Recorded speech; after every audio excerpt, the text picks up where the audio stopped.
Hello everyone, welcome to the e-classes of Subhash Convent School. I am Rahul Nagpal and I am chemistry faculty in Subhash Convent School. We were discussing about the class 9 topic is matter around us pure. क्या हमारे इर्द गिर्द जो matter है वो pure है? और आपको ध्यान में हो तो हमने एलिमेंट्स तक कर लिया था, हमने एक क्लासिफिकेशन किया था, है ना, हमने एक क्लासिफिकेशन किया था।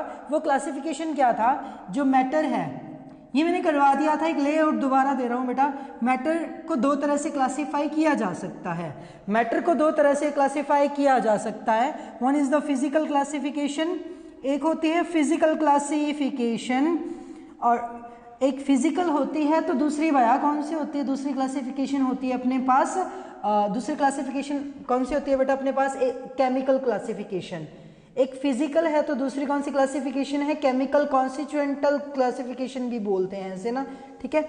तो दो क्लासिफिकेशन है। फिजिकल मतलब देखने में कैसा है, देखने में कैसा है, तो देखने में तो तीन टाइप से इसको क्लासिफाई कर सकते हैं, तीन टाइप से इसको क्या कर सकते, क्लासिफाई कर सकते हैं। One is the solid, another is the liquid, third one is the gas. Solid हो सकता है, लिक्विड हो सकता है, गैस हो सकता है, जिसके बारे में भर भरा के हमने चैप्टर 1 में डिस्कस कर लिया, ठीक है। अब इस चैप्टर में हमने बात करनी है केमिकल क्लासिफिकेशन की। केमिकल क्लासिफिकेशन के ब्रॉडली दो टाइप्स हैं।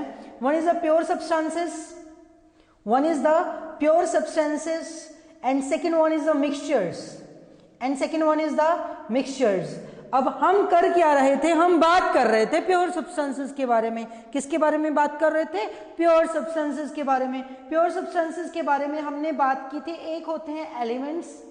क्या होते हैं? एक होते हैं एलिमेंट्स। एक एलिमेंट होते हैं तो दूसरे क्या होते हैं? दूसरे क्या होते हैं? एक एलिमेंट होते हैं तो दूसरे क्या होते हैं, ठीक है। एलिमेंट में एटम मॉलिक्यूल पढ़ लिए थे, दूसरे होते हैं कंपाउंड्स, दूसरे क्या होते हैं? कंपाउंड। सिमिलरली मिक्सचर दो टाइप के होते हैं, सिमिलरली मिक्सचर दो टाइप के होते हैं। दो टाइप के मिक्सचर कौन कौन से हैं? One is the homogenous and other one is the heterogenous. Simple सी बात। कैसे? देखो, मैटर को दो टाइप से क्लासिफाई कर सकते हैं। One is the physical classification, second one is the chemical classification. Physically matter तीन टाइप का होता है, दो यानी कि फिजिकल स्टेट्स, सॉलिड हो सकती है, लिक्विड हो सकती है, गैस हो सकती है। Second is the chemical classification. Chemical classification में क्या बात करेंगे? One is the pure substance and other one is the mixture, other one is the mixture. Pure substance दो टाइप के होते हैं, एलिमेंट्स हो सकते हैं, कंपाउंड होते हैं, और मिक्सचर भी दो टाइप के, होमोजीनस एंड हेट्रोजीनस। मिक्सचर भी कितने टाइप के? दो टाइप के। कौन कौन से? Homogeneous and heterogeneous. हमने लास्ट यहां तक कवर कर चुके हैं, एलिमेंट्स तक। तो आज जो मेरा टॉपिक रहेगा वो रहेगा कंपाउंड एंड देन मिक्सचर, ठीक है। तो पहले मैं किसको स्टार्ट कर रहा हूं बेटा? कंपाउंड को। अब ये कंपाउंड क्या होता है, या इसे हम कंपाउंड मॉलिक्यूल बोल सकते हैं, है ना। मैंने बताया था आपको, कंपाउंड मॉलिक्यूल भी बोल सकते हो आप, ठीक है। तो स्टार्ट कर रहा हूं बेटा, कहां से? कंपाउंड से।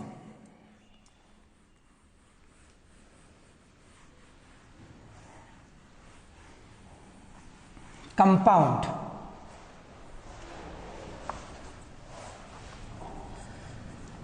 डिफाइन करते हैं। डिफाइन करने से पहले सिंपल सी चीज समझ लो ताकि कंपाउंड अच्छे से क्लियर हो जाए। नहीं तो सदियां बीत जाती हैं, डॉक्टरेट कर लेते हैं, नाम के आगे डॉक्टर लग जाता है, ये नहीं पता लगता अरे यार एटम कौन सा है, मॉलिक्यूल कौन सा है, कंपाउंड कौन सा है। बेटा एलिमेंट है ना जो आपकी पीरियोडिक टेबल में 118, जब डिफरेंट एलिमेंट आपस में कंबाइन करते हैं, ध्यान से समझना, क्या? जब डिफरेंट एलिमेंट आपस में कंबाइन करते हैं। डिफरेंट एलिमेंट का क्या मतलब है, ठीक है? H2, दोनों एलिमेंट सेम है, दोनों क्या है? हाइड्रोजन है। डिफरेंट एलिमेंट आपस में कंबाइन करें, दो हाइड्रोजन हो गया, एक ऑक्सीजन हो गया। दो एलिमेंट कौन से हैं? दो एलिमेंट हाइड्रोजन है। दो एलिमेंट कौन से हैं? दो एलिमेंट हाइड्रोजन है। अगर दो एलिमेंट हाइड्रोजन है तो तीसरा एटम कौन सा है? ऑक्सीजन है। जब कॉम्बिनेशन हुआ, तीनों सेम तो नहीं है ना, दो सेम है, एक क्या हो गया? डिफरेंट, एक क्या हो गया? डिफरेंट। सिमिलरली HCl, नाम तो सुना ही हो गया, ठीक है, क्या? HCl, ठीक है। सिमिलरली H2SO4, है ना, सल्फ्यूरिक एसिड जिसको आप कहते हो। सिमिलरली CO2, सिमिलरली CO, किसी को भी देख लो, इसमें दो टाइप के एलिमेंट है, इसमें दो टाइप के एलिमेंट है, इसमें भी दो टाइप के एलिमेंट हैं। इसमें कितने एलिमेंट हैं that is a different aspect, but इसमें कितने टाइप के एलिमेंट हैं, एक हाइड्रोजन है, एक सल्फर है, एक क्या है ऑक्सीजन है, एक क्या है ऑक्सीजन है, यानी इसमें तीन टाइप के एलिमेंट हैं। इसमें कितने टाइप के एलिमेंट हैं, इसमें दो टाइप के एलिमेंट हैं, इसमें भी कितने टाइप के एलिमेंट हैं, दो एलिमेंट हैं या दो टाइप के एलिमेंट हैं। समझ रहे हो, जब डिफरेंट एलिमेंट, सेम एलिमेंट नहीं बेटा, डिफरेंट एलिमेंट कंबाइन करते हैं, सब्सटेंस ये भी प्योर होता है, कंपाउंड प्योर सब्सटेंस होता है, जब डिफरेंट एलिमेंट कंबाइन करते हैं,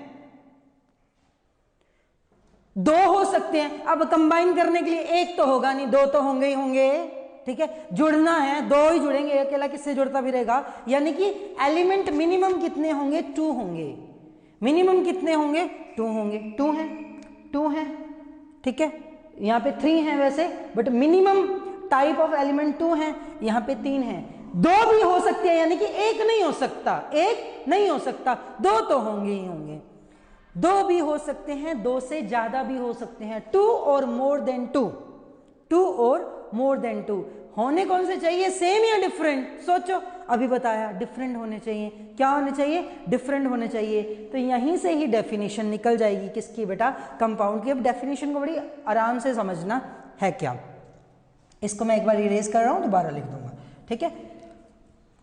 प्योर सब्सटेंसेस यानी कि कंपाउंड क्या है, अगर कोई पूछता है आपको कंपाउंड मिक्सचर है कि प्योर सब्सटेंस है, तो कंपाउंड प्योर सब्सटेंस है, क्या है, pure substances in which two or more, in which two or more, क्या two or more, different elements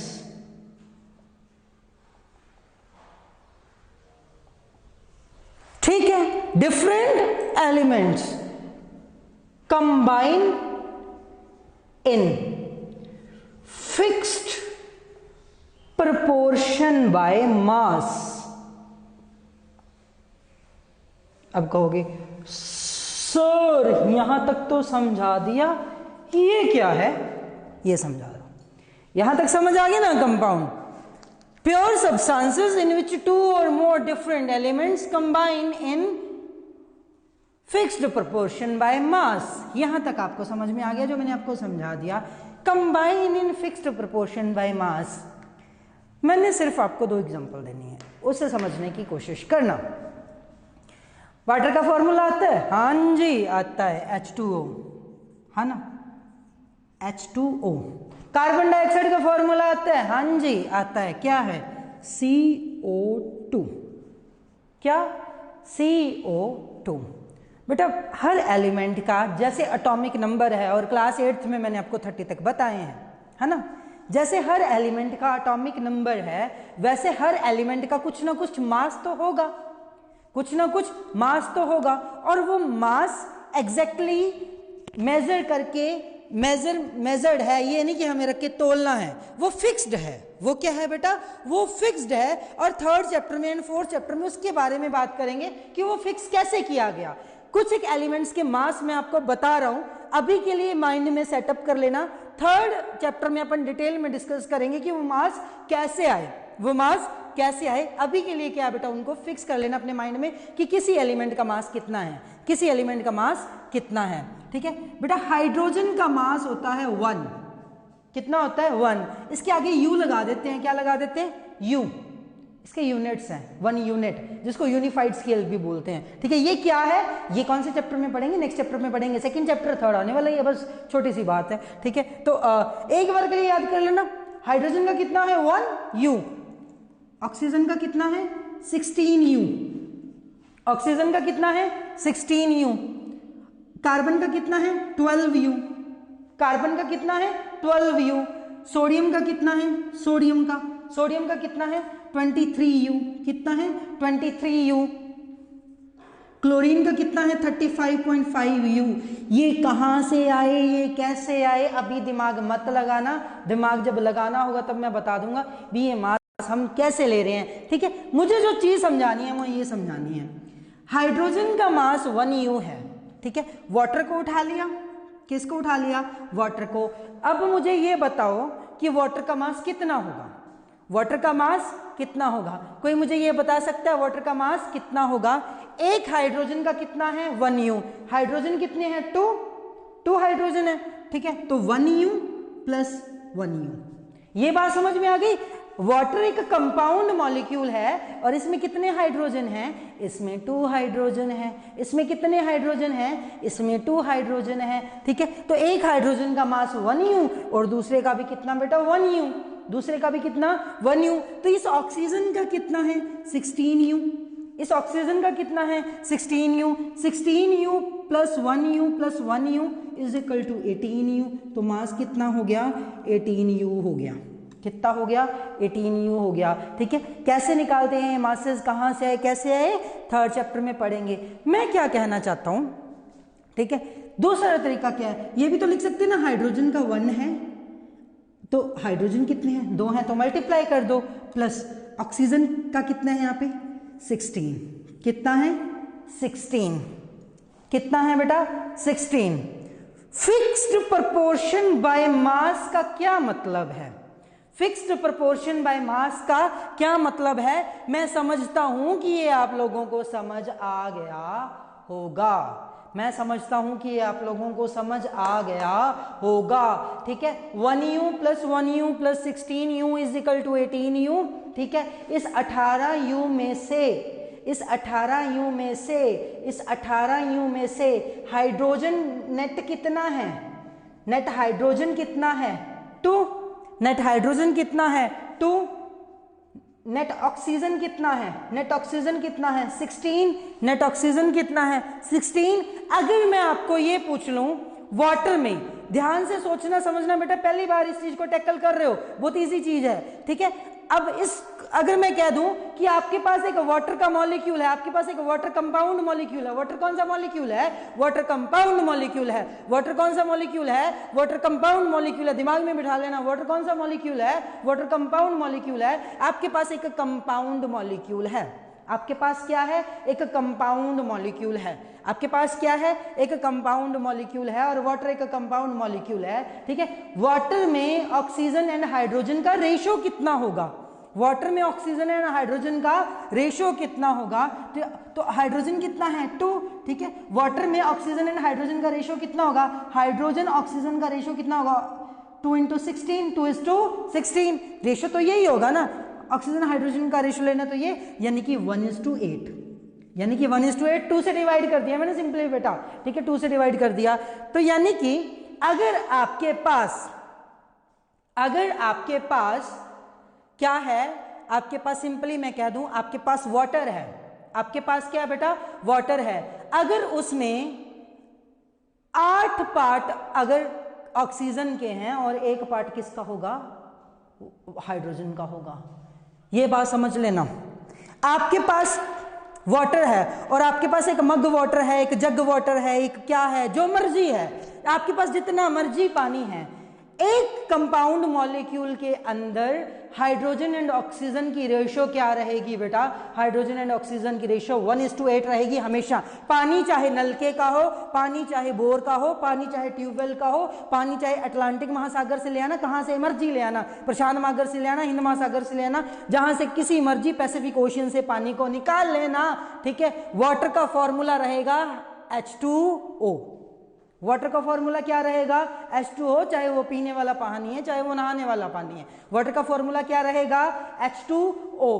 उसमें खास बात क्या है, ठीक है, आपके वाटर के फॉर्मूले में fixed proportion by mass, fixed proportion by मास, अगर उसमें 800 ग्राम ऑक्सीजन है तो हाइड्रोजन कितने ग्राम मिलेगा, 100 ग्राम मिलेगा। हमेशा कंपाउंड की ये खास बात रहती है बेटा, जो एलिमेंट्स हैं वो फिक्स अमाउंट में, ठीक है, ये डिसाइडेड है, ये क्या है डिसाइडेड है। वाटर के अंदर अगर 8 ग्राम ऑक्सीजन है तो रूल क्या कहता है 1:8 की रेशो में होगा, 1:8 की रेशो में होगा। अगर 8 ग्राम ऑक्सीजन है तो हाइड्रोजन कितना मिलेगा 1 ग्राम, कितना मिलेगा 1 ग्राम। अगर 8 किलोग्राम ऑक्सीजन है तो हाइड्रोजन कितना मिलेगा 1 किलोग्राम। कंपाउंड तो ही है, कंपाउंड तो ही सही है अगर ये रेशियो हमेशा क्या रहे बेटा, फिक्स रहे। तो कंपाउंड हमेशा फिक्स्ड प्रोपोर्शन में मिलता है। इसी को मैं सेकंड एग्जांपल के साथ समझाता हूं, जैसे कि कार्बन डाइऑक्साइड, जैसे कि carbon dioxide, here is a carbon 12, here is oxygen plus oxygen 32, कितना 32 44। लेकिन कार्बन एंड ऑक्सीजन की रेशियो कितनी है, कार्बन एंड ऑक्सीजन की रेशियो कितनी है, ठीक है, कार्बन 12 ऑक्सीजन 2 है ना, तो मैंने 32 लिखा है, एक का 16 दूसरे का 16, 16 प्लस 16 32, ठीक है। तो रेशियो कितनी है 12:32, 12:32, ठीक है। तो सिंपलेस्ट रेशियो कितनी आएगी, सिंपलेस्ट 4 के टेबल पे जाएगा 3:8, 3:8। तो हमेशा कार्बन डाइऑक्साइड कहां से भी आ रही है, चाहे आपकी बॉडी से एक्सहेल हो रही है, चाहे फायर एक्सटिंग्विशर से आ रही है, चाहे एटमॉस्फेयर में भी पड़ी है, एटमॉस्फेयर में पड़ी है, कार्बन कम होगा as compare to oxygen, carbon कम होगा एज कंपेयर टू ऑक्सीजन, और रेशियो क्या होगी 3:8, रेशियो क्या होगी 3:8। ये मास का जो प्रपोर्शन है ना बेटा, रेशियो है, कंपाउंड की खास बात है, ये हमेशा क्या रहेगा, फिक्स रहेगा। ये हमेशा क्या रहेगा बेटा, फिक्स रहेगा। मास का रेशियो जो प्रोपोर्शन है ये हमेशा क्या रहेगा, ये हमेशा का क्या रहेगा बेटा, फिक्स रहेगा। क्या रहेगा, फिक्स रहेगा। तो लगाएं जकारा और आगे बढ़ते हैं बेटा, ठीक है। तो ये है कंपाउंड की सिंपल सी स्वीट सी डेफिनेशन, ठीक है। होप ये डेफिनेशन आपको क्लियर हो गई होगी, ठीक है। तो लेट अस मूव फर्दर, ठीक है। कुछ एक प्रॉपर्टीज हैं बेटा कंपाउंड की, तो मैं आपको कंपाउंड की प्रॉपर्टीज समझाने जा रहा हूं कि प्रॉपर्टीज कौन कौन से होते हैं कंपाउंड के।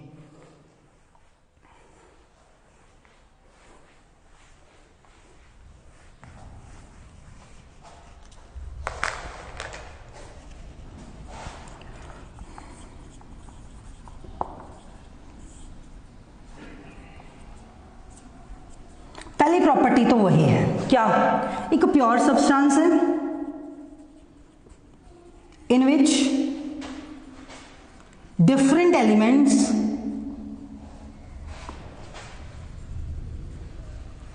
Combine in fix ratio. हो गया, fix ratio, fix proportion by mass, ठीक है। कंबाइन इन फिक्स रेशियो या फिक्स प्रोपोर्शन बाय मास लिख लो, बहुत बढ़िया, proportion by mass, by mass, ये होगी फर्स्ट। सेकंड मूव करते हैं, सेकंड क्या है, फर्स्ट तो है, हाँ ये बहुत इंपॉर्टेंट है, प्रॉपर्टीज ऑफ कंपाउंड आर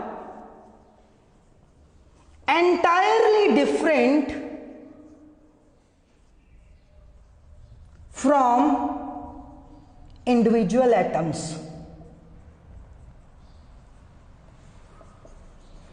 जो एटम्स है ना बेटा, उनकी प्रॉपर्टी से, इंडिविजुअल एटम की प्रॉपर्टी से एंटायरली डिफरेंट है कंपाउंड की प्रॉपर्टीज। इंडिविजुअल एटम्स की प्रॉपर्टी से एंटायरली डिफरेंट है कंपाउंड की प्रॉपर्टीज। कैसे, कार्बन कंबस्टिबल सब्सटेंस है, सबको पता, कोयला है ना, जलता है, कोयला क्या है, जलता है। Carbon is a combustible substance, जलता है, इजीली जलता है, ठीक है। और कंबशन किसकी प्रेजेंस में होता है, कंबशन एंड फ्लेम वाला चैप्टर ध्यान में आ रहा होगा। कंबशन हमेशा होता है ऑक्सीजन की प्रेजेंस में। ऑक्सीजन जो है, this is a supporter of combustion.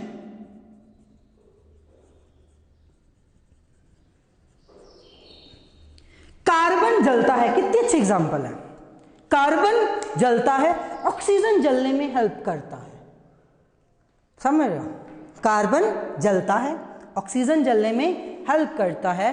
Carbon and oxygen मिलते हैं, कार्बन डाइऑक्साइड बनता है, कार्बन डाइऑक्साइड बनता है। लगाओ दिमाग, क्या बताया था, कार्बन जलता है, ऑक्सीजन जलने में हेल्प करता है, कार्बन जलता है, ऑक्सीजन जलने में हेल्प करता है, दोनों मिले कार्बन डाइऑक्साइड बनता है। पर दोनों फिक्स रेशियो में मिलने चाहिए, तभी कार्बन डाइऑक्साइड बनेगा, ठीक है। दोनों मिलते हैं, कार्बन डाइऑक्साइड बनता है, और कार्बन डाइऑक्साइड आग बुझाने का काम करता है।